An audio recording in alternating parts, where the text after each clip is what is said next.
हमारे चैनल को अभी तक सब्सक्राइब नहीं किया है तो यहाँ पर रेड कलर का सब्सक्राइब बटन दिख रहा है, उसे क्लिक करें और हमारे चैनल को सब्सक्राइब कीजिए और साथ ही साथ बेल आइकन को भी क्लिक कीजिए, जिससे आपको ताज़ा अपडेट।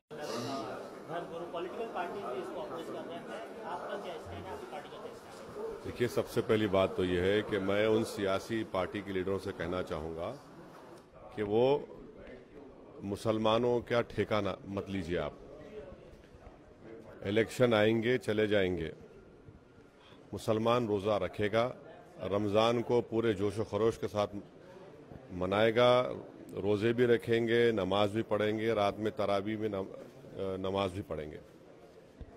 और ये लोग जो इस तरह कह रहे हैं कि रमज़ान है, रोज़ा रहते हैं, पोलिंग परसेंटेज उस फ़र्क पड़ेगा, सब बकवास है।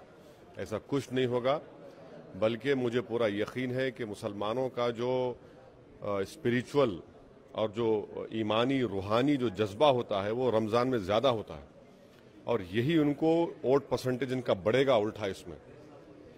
दूसरी बात हमको समझने की ज़रूरत है कि पार्लियामेंट को तो कॉन्स्टिट्यूट करना है जून 3 से पहले, तो इलेक्शन कमीशन को तो लामहला रमज़ान में इलेक्शन करना पड़ेगा। भाई, जून 3 से अगर पहले इलेक्शन प्रोसेस कंप्लीट करना है और रमज़ान शुरू होगा हिंदुस्तान में 5 मई को, चलेगा 4 जून तक, तो ये शिकायत करना गलत बात है। ये जमहूरियत का काम है, चलता रहेगा।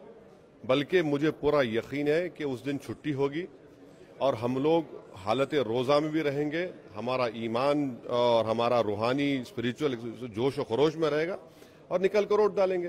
क्या ये लोग जो कह रहे हैं कि रमज़ान में वोटिंग नहीं करें, क्या मुसलमान रोज़ा रहकर काम नहीं करते? क्या दफ्तर नहीं जाते? क्या अपने कारोबार नहीं करते?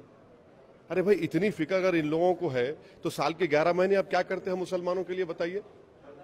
तो ऐसा कुछ होने वाला नहीं है। इलेक्शन कमीशन को तो इलेक्शन करना ही है रमज़ान में, इसलिए कि जून 3 से पहले पार्लियामेंट कॉन्स्टिट्यूट करना, इलेक्शन प्रोसेस खत्म होना है और रमज़ान शुरू होगा 5 मई से, ख़त्म होगा 4 जून को।